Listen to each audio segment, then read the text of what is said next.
travel. You like to help entrepreneurs, and you've been doing this, I'm assuming, in more than one part of the world, considering you like to travel. So, what are some of the destinations, Rael, that you've been to in the last couple of years? Okay, so I mean, my favorite is I went to Kathmandu. I was opening speaker at a conference in Kathmandu. It was a Saturday morning that I opened the conference, spent the day at the conference, and then Sunday morning, 4 a.m., got a driver to drive me to the highest point outside Kathmandu, where I could see the sunrise over Everest and the 8 other peaks of the Himalayas. And so that was a pretty spiritual moment. That was pretty cool. It was nice to do. It was just, it's one of those bucket list experiences where you go, the only thing I could have done better was flown over Everest, and there were flights that I could have done at that same time, but I just went being in the fresh air, in the middle of the forests and it was an interesting spot because they had a metal platform, which is quite rickety given the construction standards in Nepal. And it would have been 20 meters high. And you climbed up onto the top of that, on top of a mountain, and you got this really 360-degree view of all the peaks of the Himalayas. So that's one of my most interesting experiences as a traveler. I was doing some work in your part of the world in a small town called Tula Vista, right on the Mexican border. Also, a couple of years ago before COVID. And the demographic of the town really intrigued me because I was expecting a third, because it was on the border of a third world country, I was expecting third world. And yet it was incredibly moneyed. I was working with a group of fitness centers there. And in the car park was just Mercedes and Jaguar and Lexus and whatever else. It wasn't, There were no beat up 20-year-old cars in that car park. The rental car I had was the cheapest car in the parking lot. Wow. And so you learn different things about different people by doing that. I've spent a lot of time in Northern Canada. Keep going. You're good. I just wanted to validate what you're saying. This is Thomas Friedman's book, The World is Flat. He's got a new edition. This was back from 2009. I think I read this book. Maybe it was 2010. So there's lots of experiences. The world is leveling. Being in Auckland in New Zealand, and they have something called the Viaduct, which is their harbour. And running around the viaduct at 6 a.m, actually going through a speech. I was there for a speaking engagement, and actually going through the speech in my head as I was jogging through the viaduct, I came across a Maori fisherman, and it was just perfectly positioned against the sunrise. And I took a photo of that. I asked his permission because there's a whole cultural thing about taking photographs and taking someone's soul with a photograph, and took this photograph, and that later in the day was the backdrop to the stage when I spoke. They just say, and you got to talk to him. I got to talk to him about his 6 a.m. fishing stint in the middle of the viaduct. And actually that later that day, after I'd spoken, I went back to the viaduct, and the round the world race yachts were busy coming in. And so it's quite a vibey, interesting experience. And that's why I do what I do. That's why I travel the world talking to people. That's nice. That's awesome. And that, it is neat to see the different perspectives that exist out there. As we get ready to transition and talk about the vision that you have and where you're going with what you're doing. First, what are 3 resources that have helped you get to where you are currently? People. So when I transitioned from my own health scare into being a professional speaker, one of the things is I reached out to people. I have no fear. A great friend of mine says the greatest resource you have is here, and it's your mobile phone. And I said, what do you mean? And he said, just go through your mobile phone and see how many contacts you have. And I've kept this contact list going for the last 25 years that I've been in Australia, and still contacts from prior to arriving. And there were 11,000 people in my phone. And so I've developed probably a thick skin where I don't care. I'm happy to reach out to people randomly that I haven't spoken to for 5 years and go, "Hey, I'm in your town. Do you want to have a coffee?" But by never slamming doors behind you, I think that's the greatest resource. If I was to say one, is you just build relationships. Some of my greatest experiences of traveling around the world, meeting people, have been through chance meetings with other people and just following up. And so that to me is the greatest resource. Very good. The second one is, there's, there's a ton of books in this office. I'm in my home office at the moment, not my work office. There are tons of books written, and as someone who's published a few books, I've got to a point where I can, extract. I don't really necessarily have any book that I go, wow, I've read the whole thing 17 times, but I've taken bits and pieces out of everything. And that's the second thing.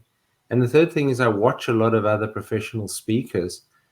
And do I learn? If I watch a speaker for an hour, am I learning for an hour? No, not a lot of the time. And a lot of people go, oh, no, if I'm not learning for an hour, I'm not going to do it. Well, no, if you can get 2 minutes of value in that hour that's going to make you a better person, do that. And so that's why I had a teacher at school who said, you got 2 ears and 1 mouth, listen more than you speak. Yes. And so that is just about listening to people. I'm an auditory learner, visual learner. I can sit in a 2-day conference and take half a page of notes, but 6 months later, I'll quote back to other speakers what they said. That's just the way my brain is wired. And so, that's the resource. It's just about being open to learning.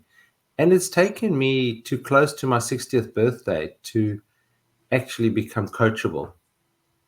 So a lot of people are not coachable. A lot of entrepreneurs that I work with have massive egos that get in the way. Would I be at fault if I said I can see that? Sorry? Yeah. Did you take that well? In my book, in my first book that I published in 2018, I make the comment in the opening chapter that says sometimes in my life I've mixed up confidence, overconfidence, and arrogance. Yeah. And it's taken me till this time in my life to actually learn how to be coachable, learn how to take advice from people. And that's probably the fourth of those things that I'd give people is learn to be coachable early in your life, because I would have been a much different person if I'd taken advice early on. Yeah.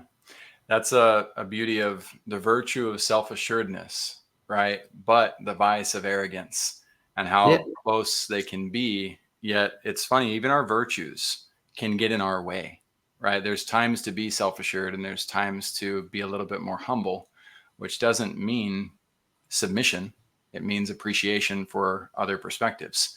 So well said, Rael. I like that a lot. So people, books, and watching speakers, fantastic advice. We're going to come back and we're going to dive into Rael Bricker's vision on traveling, entrepreneurship, and he'll unfold a lot of the experiences that have got him to where he is, so that we can help you take your vision to the next level. All right, welcome in to Vision Pros Live with Jackson Calame. I'm your show host. We will be doing interviews for visionary entrepreneurs and guest leaders who are building fantastic visions out there.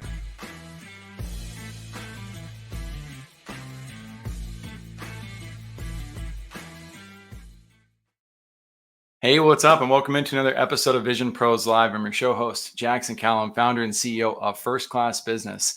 I'm excited to have Rael Bricker on today. We're going to be talking about his incredible depth of cultural wellness through his travel experiences and entrepreneurship. And our mutual goal will be to inspire you to perhaps consider what travel opportunities you have ahead and maybe take that leap of faith, but also to consider what other types of pros and cons exist in relation to nomad lifestyles and having a set station. There are pros and cons to being part of a specific community and staying in the world you were born within, and also maybe picking up your roots and going and checking life out. I think it's very important for us to discuss, given that most of the world gravitates towards one or the other and doesn't want to look at the cons of what they choose. So we'll be diving into that hard and heavy. Before I bring Rael onto the show again, we're going to talk about some of these resources we recommend to you. The first one is Dave Morrow's hardtokill.org. Dave's helping 100,000 veterans lose 2 million pounds collectively. Now, my friends, the veterans that are out there, they come home. There's a great movie, a difficult movie to watch called Thank You for Your Service. Bit of a slap in the face of the reality of what they have to go through. Some of these veterans lose their identity. They end up gaining weight, falling into depression, and the suicide rates are just too high for veterans. We shouldn't be losing any of our armed forces that are protecting us. And what Dave's been able to put together to help people lose weight is absolutely inspiring to me. And he's opened it to civilians like myself as well. It's helped me a lot get back on track with my health and wellness. So I highly recommend checking it out and seeing what the free community looks like and seeing if it inspires you to dive in from there. The next sponsor is Opportunities, Oportunidades de Trabajo para Latinos in how do I say that in English specifically? This program is homegrown. We actually train virtual assistants, digital ambassadors, as we call them, all over the world to learn how to find a job, how to use Fiverr, LinkedIn, Upwork, Canva. A lot of them don't even know that exists. So my hope with this is if you know a Latino leader that would be interested in sharing their message, send them our way, because we have a Spanish-based podcast as well, and we would love to host them and inspire the world. We've got lots of people in this world to help, and there's so many people out there who are highly qualified to help you and I build our resources out, visionaries, but they don't even know that opportunities exist. We're trying to create awareness for that, and we're hosting amazing leaders like La Teacher Alma, and Kike Inglés, who has 900,000 subscribers on YouTube. It's amazing what our Latino team has been able to do to get off to the races with this platform in just a few short months. So check that out and see how you can help if you enjoy helping people in Central and South America. And lastly, there's the Water Project. I wish I had my water bottle on me. I don't. But the Water Project helps people who don't have access to clean drinking water at all. I've never been thirsty in my life. Not truly thirsty. So when I came across this, I had to really meditate on what this could be like. What would it be like to have my kids have to leave school and walk a dangerous 3 to 5 miles to potentially find water for their community, or to have to leave work to go get water to make sure that I could do the laundry that night or feed my family. I know it hits heavy and it hits hard. But my hope is that all of us can consider contributing to a project like this one. I love how transparent they are. You get to pick a community that you support. You get to see what they're up to. And then once they finish the project, they send you the social proof. They send you pictures of what happened and how they were able to help the community out. When I see these kids celebrating water, like my kids celebrate Christmas Day, it hits all the feels. So if you're not in a position to financially give back to the Water Project, my other hope is that maybe you'll just bring this up in conversation with a friend. Maybe you'll consider sharing this with somebody, tagging them on it, and not us specifically. I'm talking about sharing the Water Project. We got 8 billion people to help in this world. So let's dive in and do that together. Without further ado, let's help all of you guys with your visions. Rael Bricker, welcome to Vision Pros Live. Thank you, Jackson, and still happy to be here and having this conversation. And just, can I comment on one of your sponsors? So something goes back to when I was a 21-year-old or 20-year-old at university, some 40 years ago. In one of our years at university, we were given a project to do, a group project, design a water system. I grew up in South Africa. It was based on a rural African village, and we were asked to design something to give them clean, potable water. And I was an electrical engineer, not a chemical engineer. So this was just a generic engineering project. And I remember that some of us went a bit overboard and running, $4 million worth of electrical cables to this village to run pumps and everything else. And one of the teams that actually won and had the best solution took a bicycle and put a pump, and literally the local village could take turns at pedaling this bike, pump water, and it had a filtration system that worked on pressure. I don't remember many details 40 years later, but it was an incredibly innovative design for the problem of fresh potable water, or at least potable water that's drinkable in rural communities around the world. Oh, I love it. Yeah. Kinetic energy for the win, right? For those of you who are going to nerd out on the science stuff with us. And yes, there's so many things we can do, like to get involved and to help. And I find that that's where my greatest joys and peace come from in life, is paying attention to things like that. So thanks for doubling down with me. Yeah, so that's so that was just a 40-year-old experience, and I guess that's, my late father gave me one philosophy in life. He died when he was 59. He died too young, and so reaching 60 this year was quite a milestone. Yeah. But he said that one day when he retires, he wants to have 40 years experience, not 1 year 40 times over. And that to me has been a philosophical driver of the last 40 years, is that every year must be different. I mean, I've run a financial services group for 23 years, and people say, "Oh, aren't you bored?" And I go, "No, because every single person who sits in my office or talks to me or talks to one of my team has a different story, has a different vision on their own life, has a different objective of what they want to buy property for, what they want to do, how they want to retire." And so that makes me happy because I'm excited to talk to all these people. Yeah, absolutely. It's amazing what happens when we become a bit self-aware, right, of our opportunities that exist around us and dive into those. So, Rael, what's the vision for the people that you serve? What do you want to see them be able to accomplish? What's their life look like? Well, so take it on two different levels. The one is obviously on their business entrepreneurial level, and the other is on a personal development level. And so I share different stories on stage for different reasons.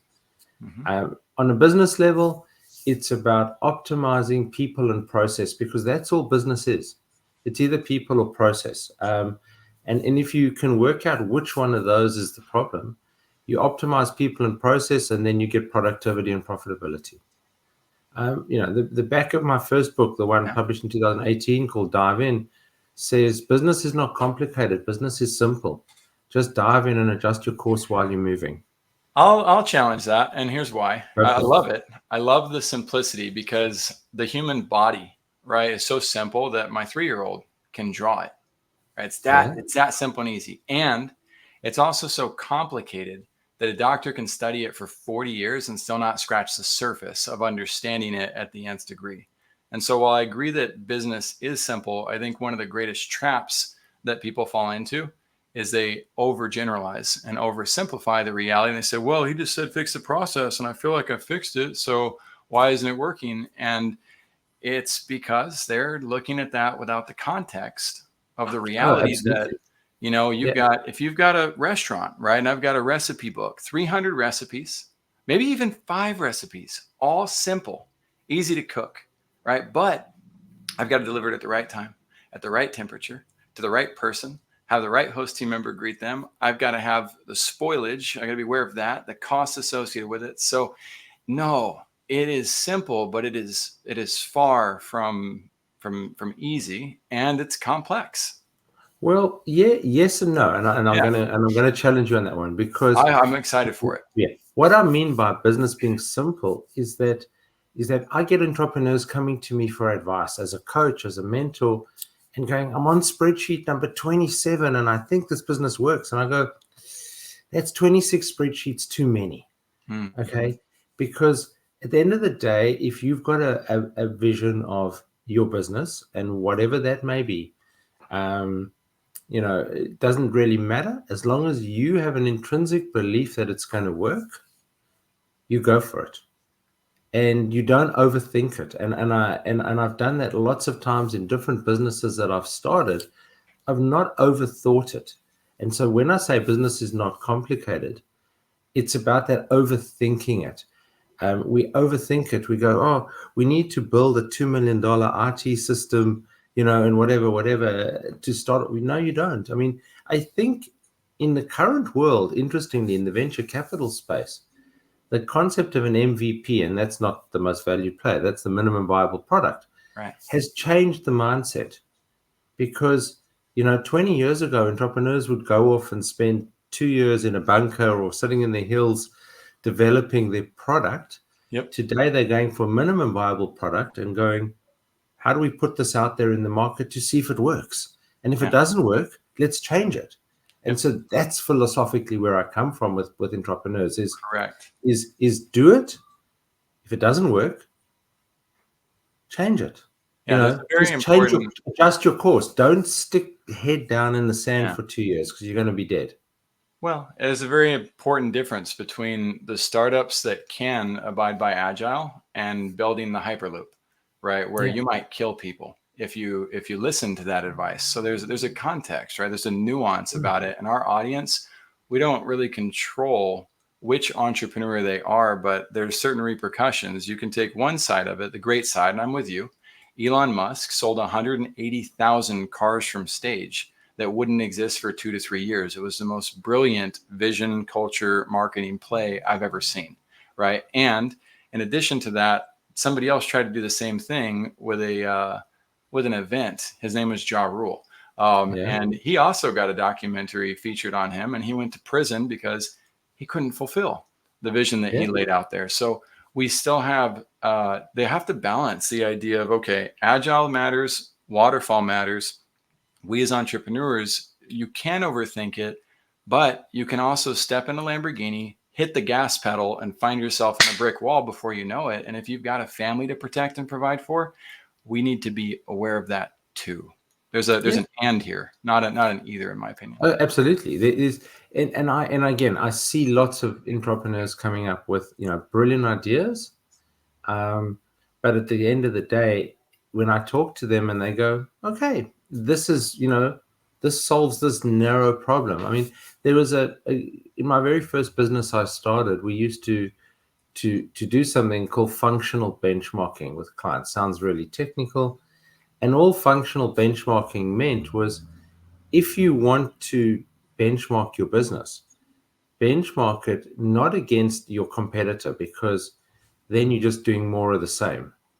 Mm-hmm. Benchmark it against a narrow vision of somebody who is doing something specific. So, the classic example we used to use at the time was if you wanted the best micro billing system in the world, right? Micro billing, for a whole lot of reasons, was an emerging technology at the time. Mm-hmm. We said, go to American Express. Look at what American Express do Right. as a micro billing business Model for it. that part of your business. And that's what functional benchmarking is. You benchmark different aspects of your business against the best in its class, not necessarily your competitors. And there's the book that made I didn't actually realize I was doing it. I was quoted on their website. There's an article of mine um, on their website, and it's finding the blue ocean, okay, and not competing in the red ocean.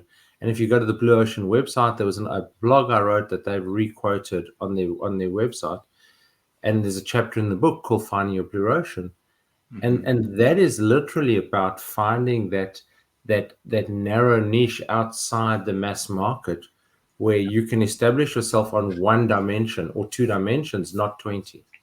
It's interesting. And again, I get to play the devil's advocate on these, right? I get to play the color commentator, and it's not because I don't. One, let me highlight that. I love the functional benchmarking process. That's a great way to put it too. I will be giving you credit as I talk about that with clients. I didn't realize how close it was what we were doing to what you said. And the challenge I face with clients on that, we're going to circle back to this blue ocean though, because this matters a lot. I believe in the red ocean more than the blue ocean, actually. The process of functional benchmarking, I see a lot of clients do that, and they get addicted to believing that, oh, we're going to be just like that entity on day one. I'm obviously being a little bit exaggerative on Sure. this, Yeah. but or they say, you know what, these are the industry benchmarks. We should be at the industry benchmarks. Hey, rookie, you just got to the industry. You've got no shot at hitting their standards. You need to first have the infrastructure that all those bad boys created before you're ever going to compete with them or the elites. And ideally, we would actually surpass and build beyond. But the BHAG process, right? Big, hairy, audacious goals and trying to set the standards in life and the SMART goals, I think they kind of overlap and can go hand in hand. The blue ocean challenge that I see a lot of people fall into as they blindly adopt that behavior and model is they forget that if you go to a blue ocean, a truly blue one, nobody's there. And so you then have to create marketing campaigns at the awareness level that are nothing like the processes of if you're in a red ocean, where every single person's at and you believe in it. Obviously, don't go open a vape shop just because somebody tells you it's a good idea. You have to have that passion. But if you're a dentist and you're in San Antonio, Texas, and you happen to be dedicated to what you do and you're passionate and you do what Rael said, people and processes, you get those methods right, you're going to rise to the top very, very fast and stand out as the easy choice in the market. All the awareness is taken care of. People are sick of getting bad service and bad hospitality. So there's a value to both the red and the blues. My challenge to all of you visionaries listening in is don't listen to me. Don't listen to Rael. Our experiences are unique to ourselves. Neither one of us know what you should do. You are the visionary of your own visions, and our perspectives are meant to help paint a picture so that based on where you're at, you can intuitively select, what Rael said makes sense. Oh, what Jackson said makes sense. Both perspectives can help you. Go ahead. Oh, absolutely. So that,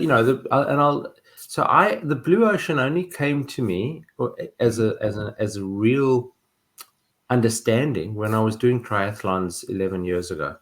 Yeah. And that was we did it at Restaurant Connect. It was super helpful, but it was, I'm just saying there's a balance to both. Yeah. But it came to me when I was doing my first triathlon and I was standing on the beach in a pink bathing cap, which is just another vision that we're going to leave there. And I was in the 40 to 49 year age group. I was 49 and I was doing my first series of triathlons as a person who just likes to have these experiences. And I stood on the beach and I realized I'd never done a swim in the ocean. I'd done all my swimming in a swimming pool with a black line and people neatly ahead of me and people neatly behind me. And so when I suddenly stood on that beach and I realized there were 50 of us going to run into that water, and the first experience was that red ocean, that churn, people kicking me in the head, me kicking people behind me, all that kind of stuff. And that was when I truly understood that all I needed to do with my choice was not go way out into the blue ocean, just swim on the edge of that red ocean, and I would find clear water. Better and so context. that is a business concept, is exactly what you do. You swim just on the edge. You find your niche that can still compete. I mean, I'm in a finance industry. I have been for 20 years. And to have some fun with your analogy, or get a boat. Stop swimming and getting drowned by people. So there's a lot of fun context and symbolism that can exist in it. And again, I appreciate the perspective of both oceans. They both matter. And I think you've hit those points super, super well. The challenge now from let's talk about balance, because you've been able to do that. I loved your story about how, you got to see the Mount Everest, and really take in that vision. I mean, you had to intentionally take your time to go and do that. And you didn't see it as a chore. You saw it as an opportunity. Anybody else could have said, well, let me just dive into email with the extra hour I have, right? You created a balance for yourself. So what point in life did you start to prioritize balance and travel and experience?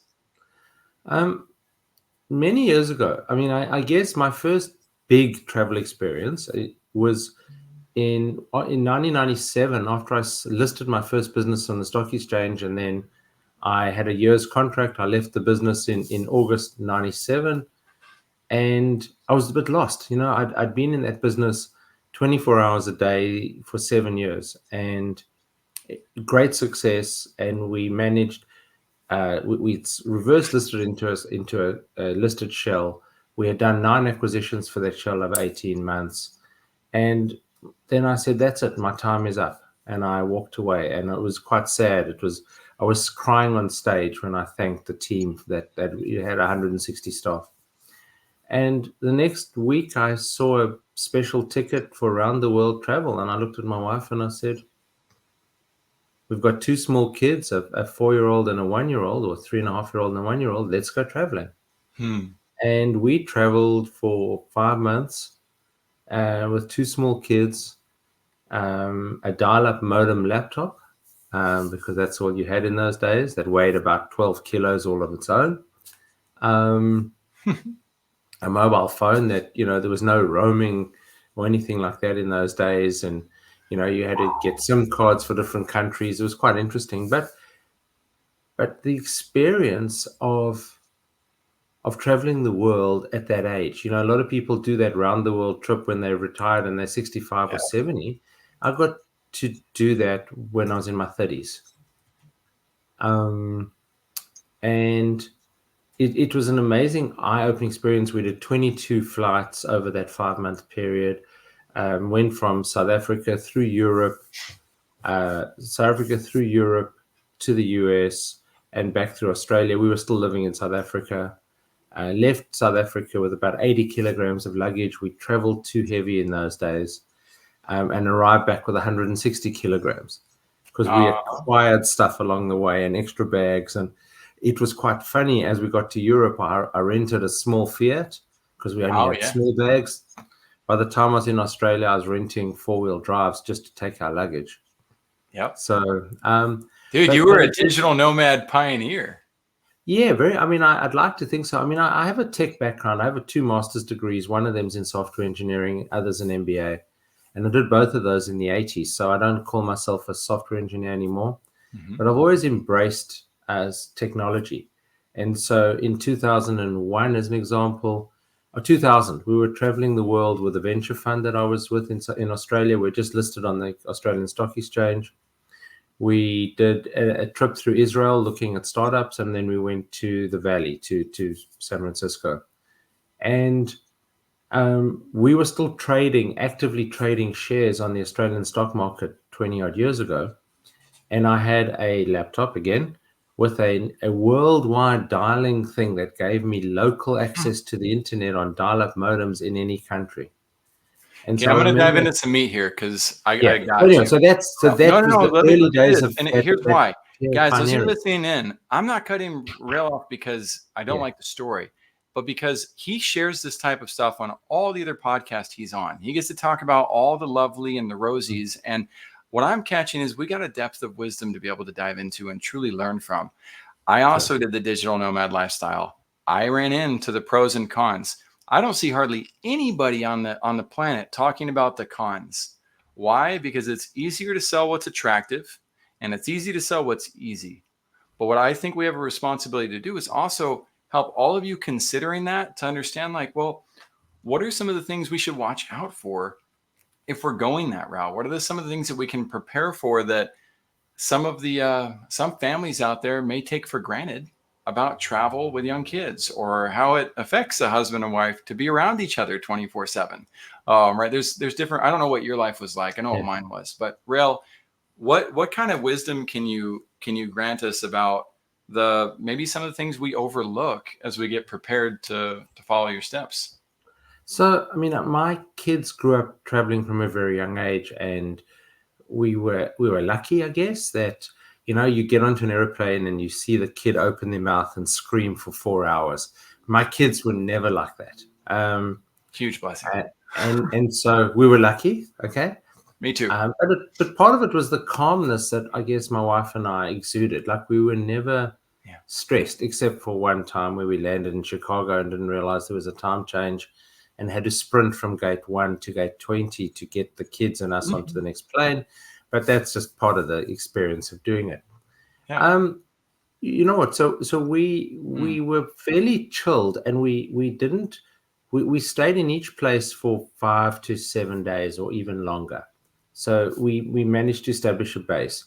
The first thing we did in every town and every city we went to, whether it was in the small island in Greece, or in Beverly Hills, it doesn't matter. The first thing we did is we got to our hotel or our apartment, and I went out exploring, or foraging, as my wife used to say.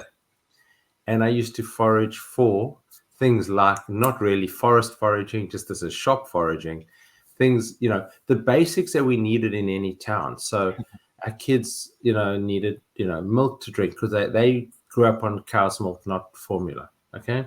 So we'd go out and buy fresh milk and cheese and crackers and snacks for the kids. And then we would often have, I remember quite distinctly, a number of hotel rooms going down to reception or asking reception to send us some towels, and we would have a picnic with 2 small girls on the floor of the hotel room, overlooking the patio, overlooking the view, whatever it was. And that's how we would kind of relax. And then, we had a double stroller pram. And so that was one of the best things we ever did for traveling with kids, that both of them could be in the stroller. And interestingly, the one we bought in London, you could take straight into a black cab with the two kids in it. You didn't have to fold it up. It was the only city in the world where you could take the kids in the stroller straight into the taxi, and you didn't have to worry about it. That's cool. That's just a little, and it was because those are the it little wasn't, details. They make a pretty big difference. Yeah, I mean, it wasn't wide. Like a lot of the strollers I see people traveling with today are two kids next to each other. They're very you wide. got The one we had back and Bob. front, and that went straight into a taxi in London. It didn't do it anywhere else, but there was, little things like that were probably there not by design, but kind of worked for us, and that made our travels quite easy. Mixing Is it up. fair to say that you seem like you live in the moment, like you're very present and centered, and I think that does contribute a lot to being able to manage the flow of events. Is that something you discovered pretty early on? Is how to live in the moment? To live in the moment, but not. It's the same philosophy as business. Is not overthinking it too much. Yeah. We would be traveling, and when you're traveling with kids, you don't set plans weeks in advance because they don't work. Okay. Right. You wake up in the morning and you see how the kids today. Can we do a museum? And so when you travel with kids, what you do is very different to when my wife and I have traveled as adults. We've been to Wimbledon, to the semifinals at Wimbledon. We've done stuff like that on an adult level. We've been to the midnight show at the Moulin Rouge in Paris, and so you don't do those things when you're traveling with kids. It changes your perspective, but you just adjust. And I see a lot of young couples today with young kids try and run their adult life when traveling with kids, and you can't do that. You have to separate that out. But we rob the kids, we rob the family, right? When we're focused on that, my wife and I, my first marriage, our kids were 1, 3, and 5, and we did a 41-day road trip up the California coastline, and the balance was phenomenal. We had an excellent trip. It took some important planning and some important flexibility, and we fortunately didn't run into any major health scares or risks as we were going through that could have certainly disrupted the situation. But that the logistics, the plan, and the process. My bigger point on that is, Rael, I think you bring up something important. We can bring to fruition what we want to bring to fruition with our lives as visionaries. We have the opportunity. We don't have to overcomplicate it. And I love that you stand for that, and that all these stories represent that. And again, thank you for thinking through too the families, because it's easy to look at a podcast like this, and I might see it in passing and be like, oh, what does that guy know? He doesn't have kids, or oh, he's just a businessman who doesn't care about his family. And I'm hearing so much more the depth of, no, there's just so much we can learn from the experiences that you've given, and I appreciate that. One comment I would make to you is interesting. People ask me, what have I enjoyed most about being an entrepreneur for pretty much the last, 35, 40 years of my life? And I said, well, my oldest daughter is now 30 or 31 this year. And what I've enjoyed is the ability to be part of their lives growing up. That 100%. Freedom, yes, they understand that over the last, 7, 8 years, I've been traveling a lot. I've been speaking a lot around the world. But often I would make time to be at all their school concerts and at all their school events, and go to the sports days at the school and be involved in them. I served on the school board where my kids all went to school for 22 years, because I wanted to be a part of their life, their growing up. And as an entrepreneur, I could pop into the school at 11 o'clock in the morning. So for the last 10 years at that school, I've gone and done education programs for the year 9, 10, and 11s on finance. And it's interesting over the last 10 years how their knowledge of finance has increased, like personal finance, talking about not reading financial statements or accounting, but just being able to manage their own personal finances. And 10 years ago when I started, 15-year-olds didn't understand bank accounts, debit cards, credit cards, all this kind of stuff. Today, I have to take it to a completely different level. And it gives me pleasure just giving back to that school where all three of my kids have been. It's amazing. And it's one of those topics too. There's not everybody's going to relate to it, but those of you who are parents out there, and those of you who have visions that you want to fulfill, you can have your cake and you can eat it too. And I think it's very important that we intentionally set the time up for both. I'm a single father of 4 these days, Rael. I don't know if you know that. And so being able to be a dad and having 3 kids that live in one city, 1 child that lives in another, and trying to intentionally be present for all of that, it would be so easy to get overwhelming if I didn't have that same philosophy of simplify. We make the most of the things that do come. We flex and change things a little bit differently than what perhaps your typical expectation is. The nice thing about the entrepreneurship side is we get to experience luxuries that others may never even be able to understand of what's possible about our lifestyles. And are there challenges? Yes, there are. So entrepreneurs who are listening in, if you're already on that path and in the middle of that journey, my hope is that you reach out to people like Rael and myself for mentorship and guidance. How do you do it? We need it too in certain aspects. Rael's learning at 60, right? How to continue to do things too. But when you surround yourself with people who have the types of experiences that you want to have and the types of mindsets and philosophies, you can end up maximizing your life in ways that we wouldn't be able to do without those people as part of our life. And my Facebook says, and probably always will say, DAD is greater than CEO, right? That role of being a father, no matter how old the kids are, matters. So Rael, thank you, because there's not a lot of people from your generation that had the mindset to take the opportunity to do what you and your wife did, but you paved the path for a lot of people like myself to be able to follow it. And that's just awesome. Fantastic. I'm glad I could do that, because I go back to living life every day. 11 years ago, I had a major health scare. I had 2 cardiac stents at age 49. And yet I'm today probably fitter and stronger than I was. And I was I played state sport level. I played hockey. That's not the thing you do in the US with a white flat piece of thing on ice. This is on grass. I played grass hockey or out, field hockey, and I still play at age 60. I play masters level hockey at age 60. So I stopped for 27 years, and I started again after my stents, and I love it. I play 2-3 days a week, and that, amongst all the other exercise I do, is what drives me today. That's my timeout. That's my complete pressure valve that I turn off. We might go overboard, but I got to ask my favorite question. Yeah. If this was your last opportunity to speak, Rael, what powerful lesson can other visionaries learn from your experience? I think just to be aware of everything around you. I mean, a lot of people do walk around with blinkers like the horses and, the horse racing. I love sunrise and sunset. And why? Because I often am exercising at that time of day. And I will be in the middle of a run or a middle of a walk, and I will stop and take photographs of the sunrise or sunset, because I think they both have incredible possibilities in our lives. And it's about I'll be cycling along. I do a lot of riding as well, and I'll stop on the side and I'll go, that's a pretty picture. That's a nice picture. Or I'll phone my wife and go, you know what I saw while I was riding today? It's just because I'm riding with this wide open vision, or I'm running or walking with that wide open vision. And I think that's what you can do in life, in business. In Japan in the 70s, they had this idea of management by walking around.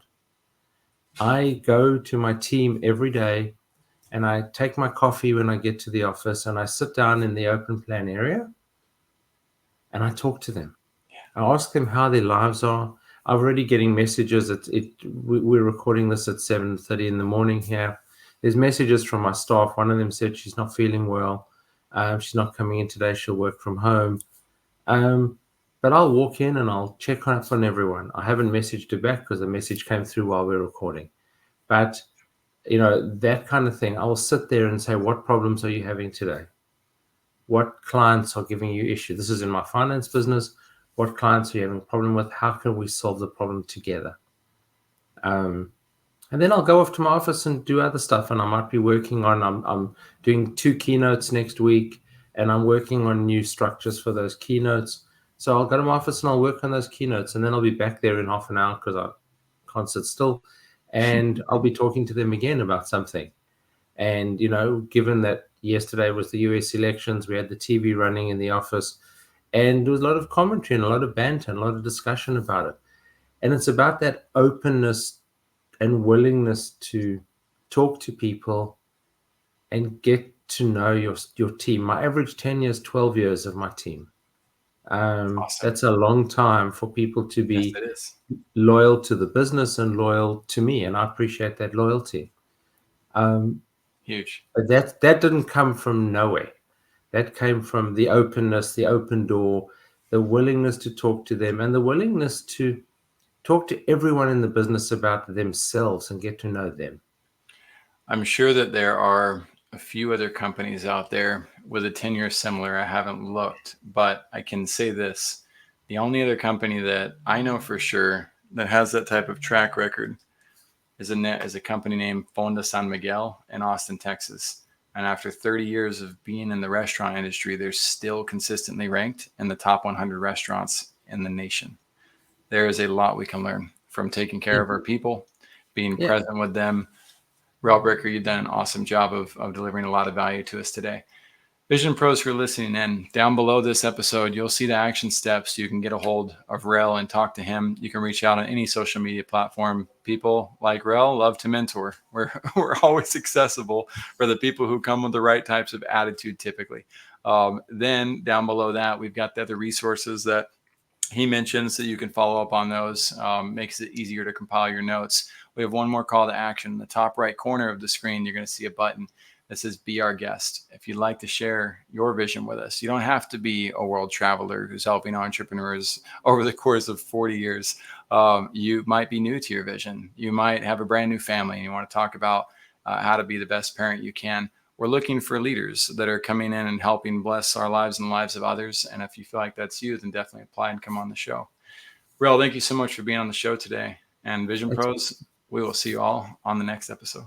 Been a lot of fun. Thank you for being here today. I'm really happy that you tuned in to Vision Pros Live. I'm looking forward to seeing your reactions as these episodes continue to move forward. This is going to get more and more fun. We'll have more and more engagement as well. We'll invite people to participate in the show. And thank you for giving us your time and attention. Have an excellent time building out your vision.